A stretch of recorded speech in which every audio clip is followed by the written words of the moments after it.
So today, the United States launched a trade war against Canada, their closest partner and ally, their closest friend. At the same time, they're talking about working positively with Russia, appeasing Vladimir Putin, a lying, murderous dictator. Make that make sense. Canadians are reasonable, and we are polite, but we will not back down from a fight. Not when our country and the well-being of everyone in it is at stake. At the moment, the US tariffs came into effect in the early hours of this morning, and so did the Canadian response. Canada will be implementing 25% tariffs against $155 billion worth of American goods, starting with tariffs on $30 billion worth of goods immediately, and tariffs on the remaining $125 billion of American products in 21 days' time. Encore aujourd'hui, on se voit forcé d'imposer des droits de douane de 25% sur 155 milliards de dollars américains de marchandises. 30 milliards de marchandises américaines, excusez-moi. 30 milliards de dollars de façon immédiate et dans 21 jours, 125 milliards de dollars de marchandises de plus. Today, we will also be challenging these illegal actions by filing dispute resolution claims at the World Trade Organization and through the USMCA.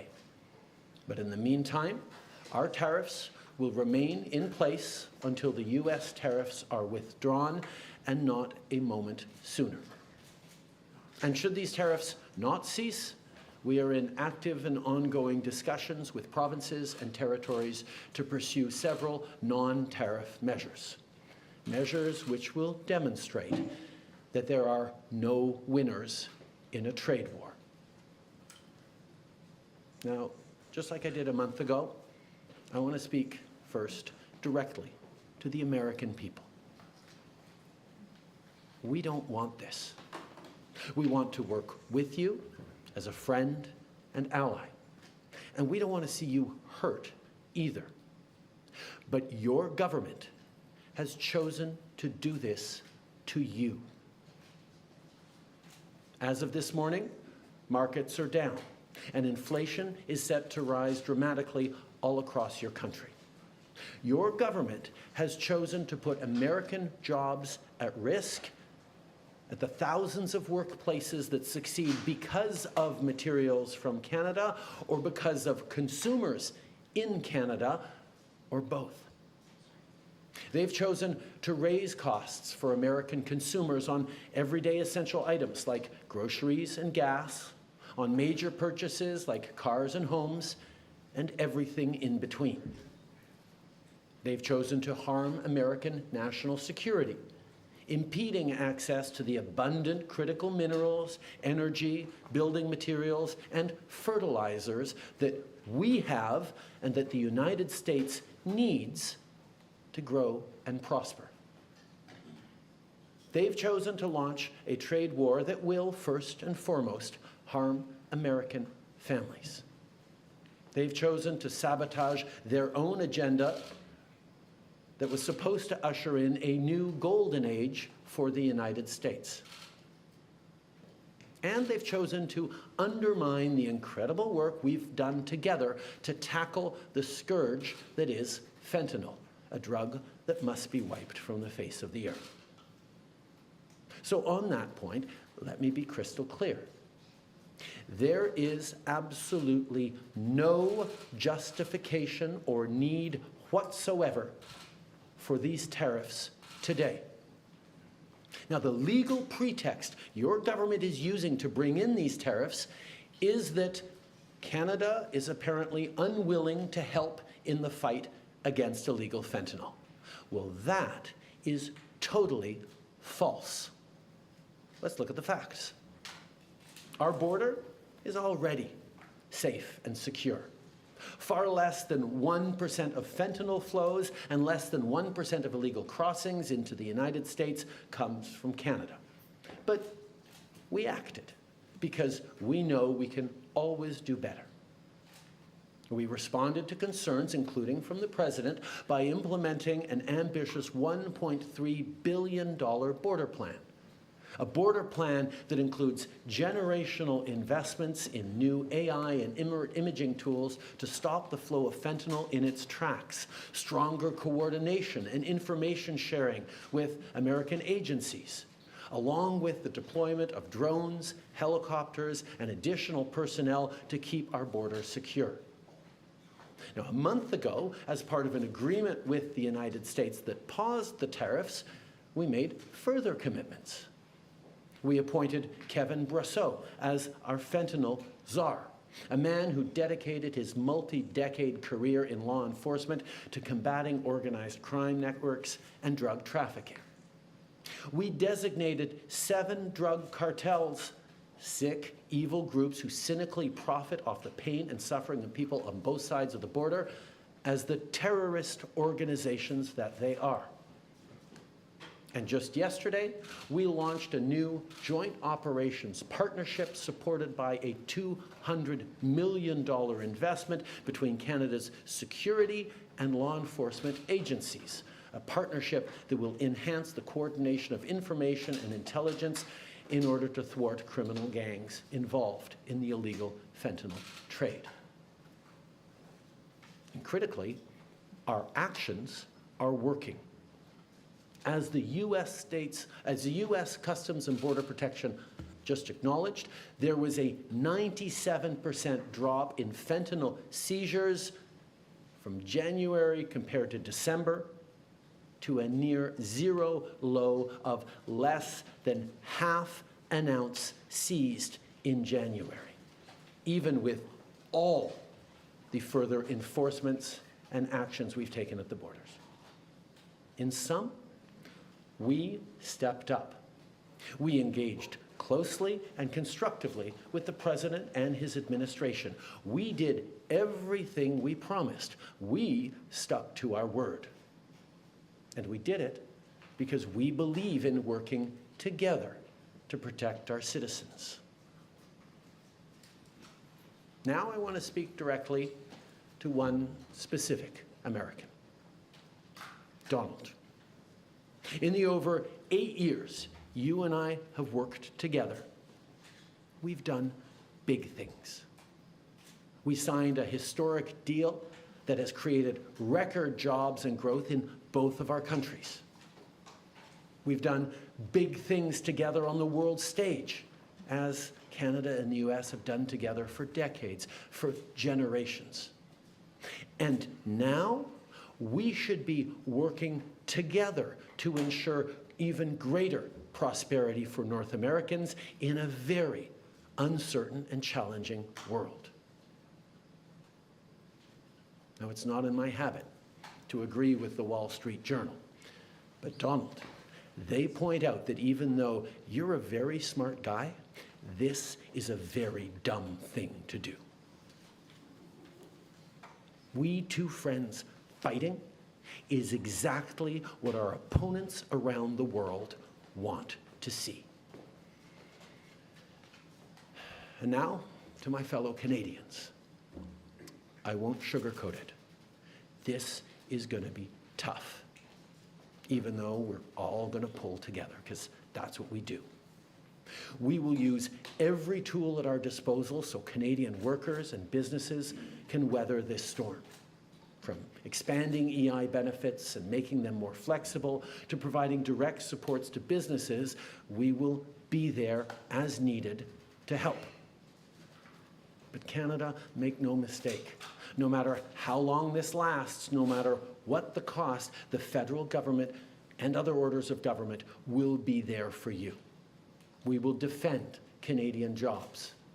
We will take measures to prevent predatory behavior that threatens Canadian companies because of the impacts of this trade war, leaving them open to takeovers. We will relentlessly fight to protect our economy.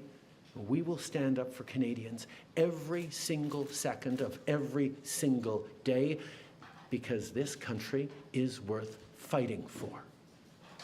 We've been through tough spots before. But every time we've faced long odds and seemingly insurmountable obstacles, we've not only survived, we've emerged stronger than ever. Because when it comes to defending our great nation, there is no price we all aren't willing to pay. And today is no different. Merci beaucoup, mes amis. Thank you very much, Mr. Prime Minister. Merci beaucoup. We will now take 20 minutes of questions. Nous prendrons 20 minutes de questions. One question, one follow-up, une question, un suivi. Merci. Hi, Prime Minister. Tom Perry with CBC. You're reaching out to the president today. You're speaking directly to him. We heard from U.S. Vice President J.D. Vance, who says that Donald Trump will be speaking to Canadians. And he also says that he wants to see more progress on fentanyl. So my question to you is, do you have any conversation scheduled with Donald Trump in the coming days? Is that something maybe your successor should do? And do you really believe that this is about fentanyl, or is there something larger at play here? I have offered to speak to Donald over the past number of days, and I expect to speak with him in the days to come. I'm always there to talk with him about the importance of working together to take on the world at this time. The facts show very clearly that in terms of taking action on fentanyl, we are doing everything that is necessary, and not just for the United States, for ourselves as well, as Canadians are suffering as well from the scourge that is illegal fentanyl. We have laid out extensive plans, actions, cooperations, including as recently as the past days in Washington, and they have always been very well received. And the numbers bear that out. I think in what President Trump said yesterday, that there is nothing Canada or Mexico can do to avoid these tariffs, underlines very clearly what I think a lot of us have suspected for a long time, that these tariffs are not specifically about fentanyl, even though that is the legal justification he must use to actually move forward with these tariffs. And sir, you mentioned this off the top. You're seeing the United States seemingly moving closer to Moscow. This is the same day that the United States has announced it's suspending aid for Ukraine. The Kremlin just said that U.S. foreign policy now is in alignment with Russia. So how do you successfully, or your successor, successfully negotiate with a president who seems to regard his friends as his enemies and his enemies as his friends? In this regards, Canada and Canadians are very clear. We know who our friends are. We know who our opponents are. And there is no question that Vladimir Putin and his attack not just on Ukraine, but on the rules-based international order, on the founding principles of the United Nations, is an opponent of Canada. I think the question that we all need to be watching closely is, what do the American people think?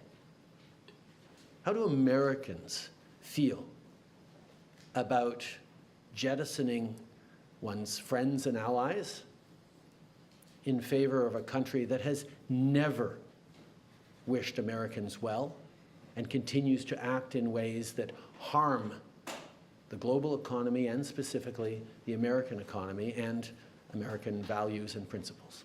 English, please. I think the thing to remember first and foremost as we reflect on the impacts on Canadian workers and Canadian jobs and businesses is that, first of all, there will be similar impacts on Americans losing their jobs, American families paying more for basic goods that they rely on at a time where times are tight everywhere.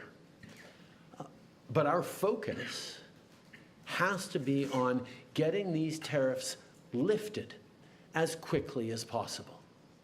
What can we do in the coming days is our focus to make sure that these tariffs don't last a second longer than necessary.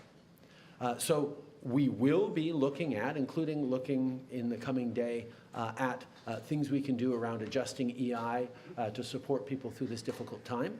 But our priority has to be not on figuring out how to manage through these tariffs over the coming days and weeks and months, but on doing everything we can to get them lifted and put an end to this unjustified trade war that hurts American families and Canadian families. On a l'impression que vous n'avez plus beaucoup de cartes dans votre jeu. Est-ce que de devancer la renégociation de la CEUM fait partie des plans actuellement plus que jamais? I think in terms of what he wants, and I heard he talked about banking again this morning in a tweet, which doesn't make any sense because American banks, there's about 16 American banks currently active in Canada holding about $113 billion worth of assets in this country. So the American banks are alive and well and prospering in Canada. It's an example of not really being able to see what it is that he wants, because even the excuse that he's giving for these tariffs today of fentanyl is completely bogus, completely unjustified, completely false. So we actually have to fold back on the one thing he has said repeatedly, that what he wants is to see a total collapse of the Canadian economy, because that'll make it easier to annex us, is the second half of his thought. Now, first of all, that's never going to happen. We will never be the 51st state. But yeah, he can do damage to the Canadian economy, and he's started this morning. But he is rapidly going to find out, as American families are going to find out, that that's going to hurt people on both sides of the border. Americans will lose jobs. Americans will be paying more for groceries, for gas, for cars, for homes, because we have always done best when we work together. So we are, of course, open to starting negotiations on the customer review, but let us not fool ourselves about what he seems to be wanting. And I will admit, I have been holding out hope that these tariffs were just a clever negotiating ploy that would have the impact that they're having now without even bringing them in over the past weeks, as we've seen order books dry up for Canadian companies from American customers, as we've seen expansion plans in Canada put on hold, as we've seen people choosing to invest in the United States over the past weeks because of the threat of tariffs. But now that he's moved forward with tariffs, we're going to see the real impact of a trade war between our two countries. And that impact will be to hurt American families. Prime Minister Tonda McCharles with the Toronto Star. I hope you can be as specific as possible for a number of these points. Everybody's looking to what actually you're going to do. In your statement last night, you referenced non-tariff measures, and I want to know exactly what you're prepared to contemplate there. And given that your likely successors, both Carney and Poilievre, have said it should be dollar for dollar retaliatory tariffs, that's on $600 billion worth of American imports. If you were to do that, is that on or off the table? I will be sitting down, as I have every week for the past many, many weeks, with the premiers this afternoon to talk about our individual, combined, and collective response to this. As we've put on the table, the federal government has $155 billion worth of tariffs that we can move forward with immediately, and that we will be moving forward with both now and 21 days from now to give Canadian companies time to adjust their supply chains to not be overly impacted by this. But there are many other things that have been surfaced by different premiers in different approaches that we can look at. One, for example, is around purchasing and around suppliers and around contracts, whether it's municipal, provincial, or federal, with American companies. There are many different things that we've been looking at, and that conversation with the premiers this afternoon is going to be very, very important. But I can tell you what we have seen is Canadians across provinces and territories, across political lines, are united in knowing that this is a time to hit back hard and to demonstrate that a fight with Canada will have no winners. And the sooner we can get past this fight, back to working together to take on the world as our two countries always have, the better we'll all be. To what extent have you turned or gotten cooperation from any other allies to exact more pain on the U.S. to accelerate getting to a solution? And are you concerned that Mexico appears to be trying to do their own thing maybe next Sunday? Where are you with any guarantees you've got allies?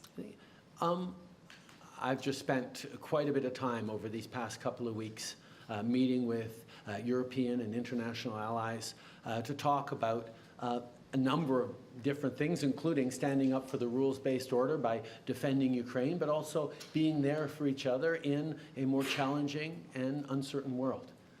And I can tell you that every country is very, very aware that if the American government is willing to do this to their own closest ally, neighbor, and friend, everyone is vulnerable to a trade war. And our ability to work together thoughtfully and strategically to make sure we're supporting our citizens, we're doing things together in a more diversified way is something that is on the mind of all of our allies. Thanks. Hi, Prime Minister. Rachel Haynes from CTV National News. As we know, the Liberal Party is going to be picking a new leader over the weekend. But when is it going to be your last official day as Prime Minister? That will be up to a conversation between the new leader and myself to figure out how long a transition is needed. It should happen reasonably quickly, but there's a lot of things to do in a transition like this, particularly at this complicated time in the world. Ma dernière journée sera déterminée une fois que le nouveau chef du Parti libéral sera choisi. C'est une conversation sur combien de temps vont être nécessaires pour la transition. Il y a énormément d'éléments à considérer, mais je sais qu'on veut faire ça assez rapidement. Thanks. So it sounds like it won't be immediately on March 9th or March 10th. So it sounds like you'll probably still have some time remaining to put in some more actions on this. Is one of those things that you're considering going to be taxing oil, gas, and potash exports, even if premiers don't consent to that? As I said, the most important thing we're facing, as I've said, the most important thing we can do is ensure that Canadians remain united. That's why whatever response, individually or collectively, we do across the country, we have to make sure that no single part of the country is carrying a greater burden or suffering any more than everyone else. This is going to be tough for all of us, but we need to be pulling and holding Canadians together every step of the way. And that's the conversation I'm going to be having with the premiers this afternoon in our now weekly meetings. There will be many different ideas we discuss, but the most important thing, more important than doing specific or effective pressure points on the United States, is keeping Canadians united together. As we go through the pain that these American tariffs will inflict on our economy, on our workplaces, on Canadian families, we will be able to say this is happening to us by the decisions of a different government. As American families suffer the impact of these tariffs, of this trade war with Canada, they will be saying this is happening because our own government is choosing to do it to us. That's a very different proposition. And the most important thing right now, more important than anything else, is for Canadians to remain united.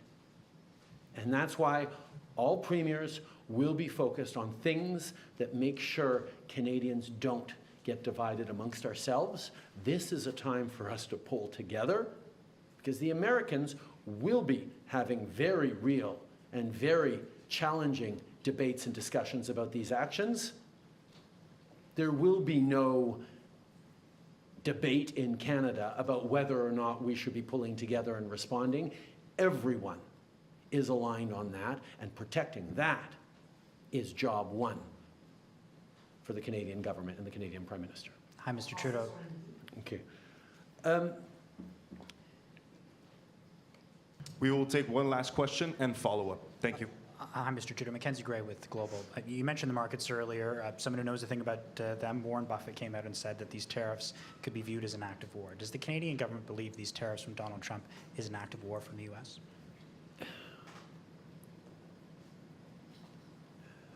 Canadians are not angry at the American people for this. We don't have anything against Americans. Americans are our neighbors, our friends, our partners. We do things together. We've done things together for decades and generations. This is a policy decision by the American government designed to go after the Canadian economy. This is a trade war, yes. But Canadians are hurt. Canadians are angry.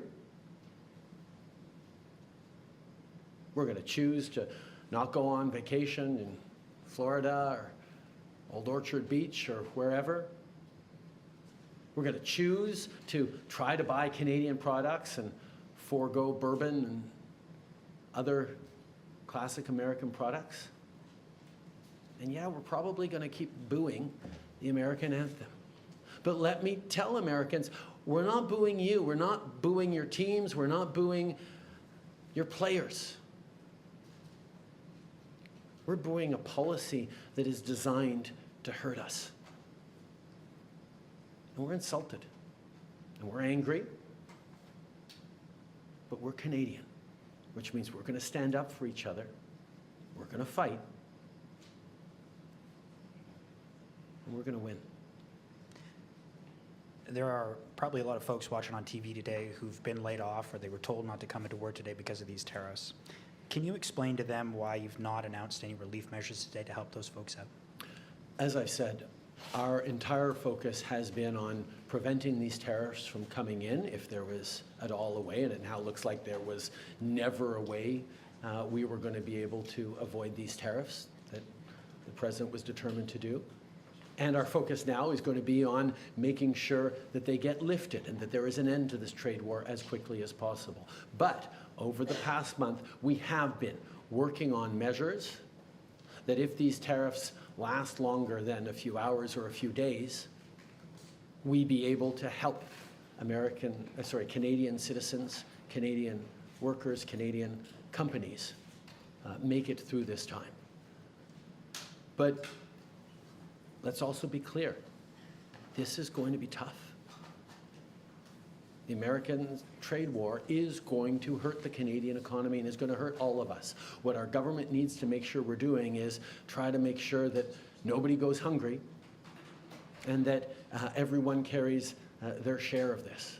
And that's a hard thing to do, but that's where we're leaning in, both as a federal government and with provinces and territories on responses to be there for Canadians. Thank you, Mr. Prime Minister. Merci. That concludes today's press conference.